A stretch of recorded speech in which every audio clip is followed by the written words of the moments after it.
అందరికీ ఈ పంచాయతీరాజ్ ఛాంబర్ రాష్ట్ర కమిటీ తరఫున మీకు అభినందనలు. గాంధీ గారి కళలు కన్నా గ్రామ స్వరాజ్యం 1995లో సర్పంచ్ సంఘాన్ని ఏర్పాటు చేస్తుంది. ఆనాడు గ్రూప్ ఎగ్జిక్యూటివ్ ఆఫీసర్, ఆనాడు కొత్తగా చంద్రబాబు గారు గ్రూప్ ఎగ్జిక్యూటివ్ ఆఫీసర్, నోడల్ అధికారి, మండలాన్ని నోడల్ అధికారి, గ్రామ సభకి అధ్యక్షుడు వచ్చి రాజ్యాంగపరమైన సంపత్తి తర్వాత గ్రూప్ ఎగ్జిక్యూటివ్ ఆఫీసర్కి చెక్ పవర్ అన్ని రాజ్యాంగ హక్కులన్నీ ఆనాడు అందించబడిన టైంలో సుమారు 10,000 మందిని 11,000 మంది సర్పంచులము అసెంబ్లీ గేట్లు వాళ్ళు చేస్తే స్వయంగా చంద్రబాబు వస్తే మాకు రాజ్యాంగం కల్పించిన చెక్ పవర్, అదేవిధంగా గ్రూప్ ఎగ్జిక్యూటివ్ ఆఫీసర్ ఆనాటి నుంచి నేటి వరకు మేము అవిశ్రాంతంగా గాంధీ గారి స్థలాలు కన్నా గ్రామ స్వరాజ్యం కోసం, గ్రామీణ ప్రాంతాల అభివృద్ధి కోసం, గ్రామ ప్రజల కనీస అవసరాల కోసం ఉద్యమాలు చేస్తాం. ఎప్పుడైతే మేము 95 నుంచి 2001 వరకు చేసిన ఉద్యమం మొదలవుతుందో 4 సంవత్సరాల ఆత్మాహుతి ప్రోగ్రాంతో గ్రామ పంచాయతీల అభివృద్ధి కోసం 125 జీవనాన్ని మేము సాధించామనుకోరు. ఇప్పుడు ఏ ప్రభుత్వం వచ్చినా స్థానిక సంస్థలను బలోపేతం చేయడానికి ఇష్టంగా లేదు. అది ఎమ్మెల్యే రాజ్యంగా ఏర్పడ్డది. ఎమ్మెల్యేలకి అన్ని అధికారాలు ఇచ్చి సర్పంచ్లు ఉత్సవాలు చేస్తున్న ప్రభుత్వాలు ఏ పార్టీ అవి చేస్తుంది. ఆనాటి నుంచి ఈనాటి వరకు మేము రాజకీయాలకి, కులాలకి, మతాలకి అతీతంగా ఉద్యమాలు చేస్తాము. ఆనాడు నిర్ణయం చేసుకున్నారు 2001లో మనం పీరియడ్ అయిపోయిన తర్వాత మనం అనుకున్న లక్ష్యం సాధించాలంటే సర్పంచుల సంఘం, ఎంపీపీల సంఘం, ఎంపీటీసీల సంఘం, జడ్పీటీసీల సంఘం ఏర్పాటు చేసేది. ఈ సంఘాల ద్వారా అందరినీ సమన్వయం చేసి స్థానిక ప్రభుత్వాలుగా గుర్తింపు వచ్చే పద్ధతుల్లో దీన్ని అభివృద్ధి చేయాలని చెప్పేసి ఆనాటి నుంచి నేటి వరకు మేము ఉద్యమాలు చేస్తాము. ఏ పార్టీ వచ్చినా దాని మీద మేము చేస్తాము. కానీ ఆనాటి నుంచి ఈనాటి వరకు ఉత్సవ విగ్రహాలుగానే సర్పంచులు మిగిలిపోయారు. నిజంగా మీకు అందరికీ తెలుసు, అందరూ గ్రామీణ ప్రాంతం నుంచి వచ్చిన వాళ్ళు. ఒక సర్పంచ్గా కొనసాగడం చాలా కష్టం. సక్సెస్ఫుల్ సర్పంచ్ అనేక సమస్యలు, సెన్సిటివ్ అంశాలు ఉంటాయి. సర్పంచ్ మీద ఉన్నంత నిఘా ఎక్కడ ఉండదు. కానీ ప్రభుత్వాలు ₹1 కూడా పంచాయతీకి రాష్ట్ర ప్రభుత్వాలు ₹1 కూడా ఇవ్వలేదు. నేటికి ఆ కేంద్ర ప్రభుత్వం వచ్చే నిధులు మాత్రమే పంచాయతీలకు వస్తున్నాయి. వాటిని కూడా పక్కదారి ఏ స్కీములు పెట్టి జన్మభూమి అని, ఆ అభివృద్ధి అని, ఈ అభివృద్ధి అని పెట్టి వాళ్ళ సొంత కార్యక్రమాలకి ప్రభుత్వ ప్రచారం కోసం చేస్తుంది తప్ప గ్రామాల అభివృద్ధి కోసం పెట్టని పరిస్థితి నేడు గ్రామీణ ప్రాంతాల్లో. ఆ నిధులు కూడా కేంద్ర ప్రభుత్వం నిధులు కూడా అనేక ఆంక్షలు పెట్టి మీరు ఇదే చేయాలని చెప్తాను. ప్రతి గ్రామంలో అనేక సమస్యలు ఉంటాయి. అక్కడ తక్షణ అవసరం ఏముందో ఆ సర్పంచ్కి, ఆ వార్డు మెంబర్కి మాత్రమే తెలుసు. కానీ ప్రభుత్వం ఇదే చేయాలని మీరు రాష్ట్ర వ్యాప్తంగా ఒక నిబంధనలు పెట్టడం కూడా సరైనది కాదు. దానికి వ్యతిరేకంగా పోరాడలేదు. నిధులు, విధులు, అధికారాలు ఏమీ లేని పరిస్థితుల్లో సర్పంచులు ఉండవు.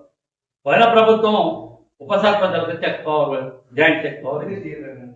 మనందరికి తెలుసు, జాయింట్ చెక్ పవర్ ఉప సర్పంచ్ ఇస్తే పెట్టుబడి ఏం పెట్టాడు పని చేయడానికి. మొదట పెట్టుబడి పెట్టి మొత్తం పని చేసిన తర్వాతనే ఎంపీ రికార్డు అయితేనే చట్ట ప్రకారంగా సర్పంచ్ చెక్ తీసుకోవచ్చు. అది కొంత అమౌంట్ ఉన్నారు.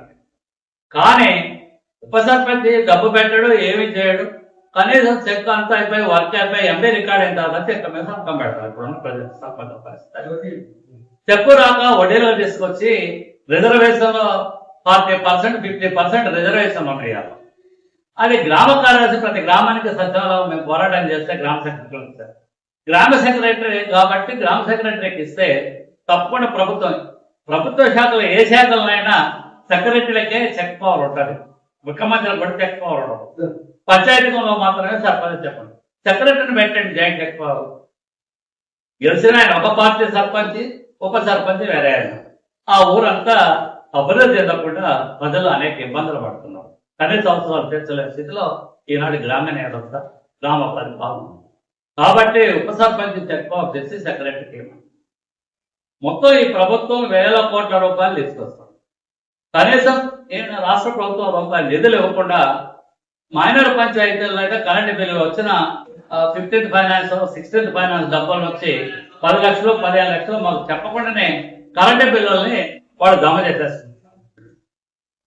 కనీసం రాష్ట్ర ప్రభుత్వం కనీసం రాత్రిపూట విద్యుత్ దీపాలు వెలిగించడానికి కూడా పండే స్థితి అంటే ఆ ప్రభుత్వమే భరించాలని మా సంఘం డిమాండ్ చేస్తాం. తర్వాత పైన ప్రభుత్వం పైసారి మరి బ్యాంకుల్లో అప్పులు తీసుకొని ట్రాక్టర్లు కొనండి పారిశుద్ధ్యం చేయమన్నారు.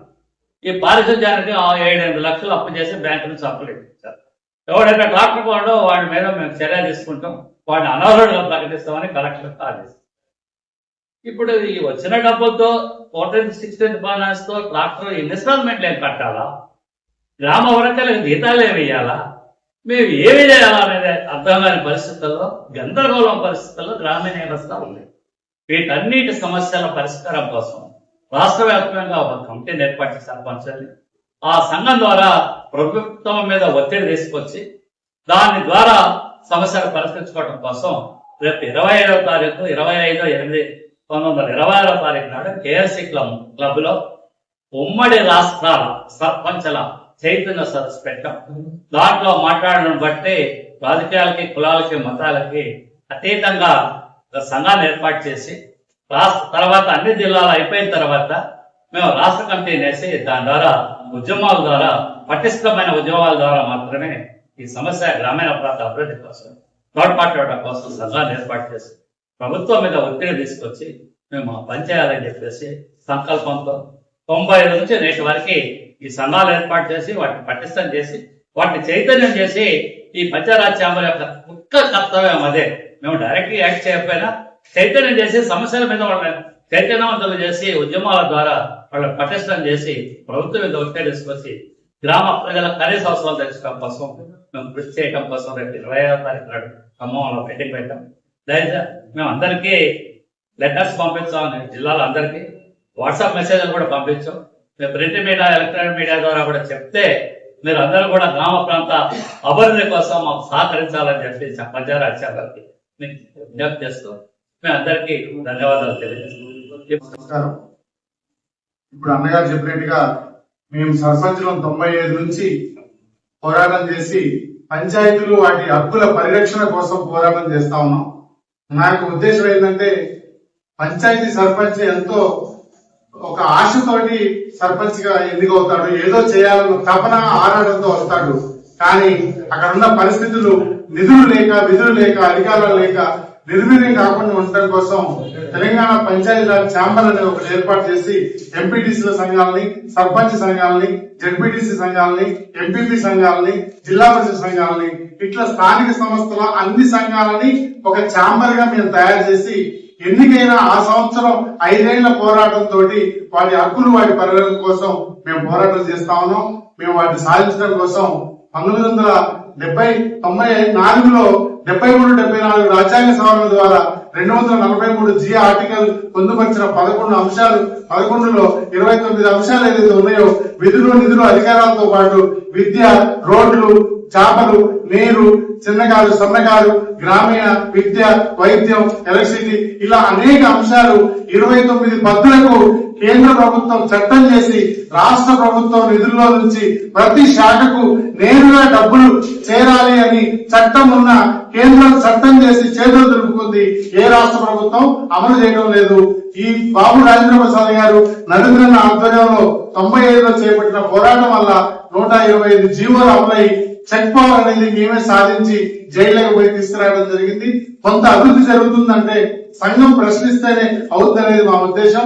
కాముగా ఉంటే దాన్ని ప్రశ్నించే వాళ్ళు ఉండరు, హక్కుల్ని పరిరక్షించే వాళ్ళు ఉండరు అన్న ఉద్దేశంతో కేంద్రం ప్రవేశపెట్టిన చట్టాలను రాష్ట్ర ప్రభుత్వం అమలు చేయాలి, రాష్ట్ర ప్రభుత్వంలో నిధులు నేరుగా పంచాయతీలకు ఇవ్వాలి అన్నదే మా ఉద్దేశం. ప్రజల యొక్క భాగస్వామ్యంతో గ్రామ సభల ద్వారా వాళ్ళ అధికారాలతోటి పంచాయతీ అభివృద్ధి చెందాలని రేపు 25వ తారీఖు నాడు ఉమ్మడి ఖమ్మం జిల్లా చైతన్య సదస్సు పెట్టి ఈ హక్కులు వీటి యొక్క పరిరక్షణ చట్టాలు అన్ని వాళ్లకు యథోద్బద్ధం చేసి వాళ్ళలో చురుకైన వ్యక్తులను నాయకత్వానికి ఎంపిక చేసి వాళ్ళని అనుకూలమైనటువంటి ప్రభుత్వానికి సాధన కోసం వాళ్ళని వాళ్ళ అభివృద్ధిలో భాగస్వామ్యం చేసి ప్రశ్నించే దానికోసం సంఘాన్ని ఏర్పాటు చేయడం కోసం ఛాంబర్ ముందుకు వచ్చింది. రేపు 25వ తారీఖు నాడు మీ అందరి సహకారంతో ఇది ప్రజలకు తెలియజేసి సర్పంచులకు తెలియజేసి మీరు కూడా వచ్చి మా యొక్క ఆలోచన విధానాలని ఈ పంచాయతీల హక్కులు స్థానిక సంస్థల్లో గాంధీ గారి కలలుగన్న గ్రామ స్వరాజ్యాన్ని నిర్మించడం కోసం మీరు కూడా చేయవలసింది కోరుకుంటూ సెలవు. ఈ రోజు ఈ ప్రెస్ మీట్ యొక్క ముఖ్య ఉద్దేశం ఏంటంటే ఈ ఎలక్ట్రానిక్ మీడియా వారికి ప్రింట్ మీడియా వారి అందరికీ నా హృదయపూర్వక నమస్కారాలు. రేపు జరగబోయేటువంటి 25వ తారీఖు సర్పంచులు చైతన్య సదస్సుని పంచాయతీరాజ్ ఛాంబర్ మన నరేంద్ర గారు మేమందరం కలిసి ఇక్కడ ఏర్పాటు చేయడం జరిగింది. ఖమ్మం జిల్లా ఉమ్మడి ఖమ్మం జిల్లా మొత్తానికి ఖమ్మంలో ఆ సమావేశాన్ని ఏర్పాటు చేయడం జరిగింది. ఇది ముఖ్య ఉద్దేశం ఏంటంటే మీరందరూ కూడా కోఆపరేట్ చేసి సర్పంచులకి ప్రింట్ మీడియా ద్వారా కానివ్వండి, ఎలక్ట్రానిక్ మీడియా ద్వారా కానివ్వండి కొంచెం తెలియపరిచినట్టయితే వాళ్ళందరూ కూడా ఎల్లుండి సమావేశాలు ప్రత్యేకంగా వచ్చి పాల్గొంటారని చెప్పేసి ఆశిస్తూ మీరు ఈ రోజు ఈ సమావేశాన్ని ఏర్పాటు చేయడం జరిగింది. మరి ఇప్పుడే నరేంద్ర గారు చెప్పారు, వెంకన్న గారు చెప్పారు, ఆనాడు 120 జీవోలను పోరాడి తీసుకొచ్చిన ఘనత మీ సంఘాన్ని. కాబట్టి మీరందరూ కూడా రేపు పొద్దున ఈ సర్పంచులు పడుతున్నటువంటి ఇబ్బందుల్లో ఎరపండి మొత్తం వారిని ముందు పెట్టి నడిపేయాలని చెప్పేసి ఉద్దేశంతో ఈ పంచాయతీరాజ్ ఛాంబర్ ఒకటి మన తెలంగాణ పంచాయతీరాజ్ ఛాంబర్ పనిచేయడం జరుగుతుంది. కాబట్టి మీ అందరూ కూడా మాకు కోఆపరేట్ చేయాలని చెప్పి మిమ్మల్ని కోరుతాము.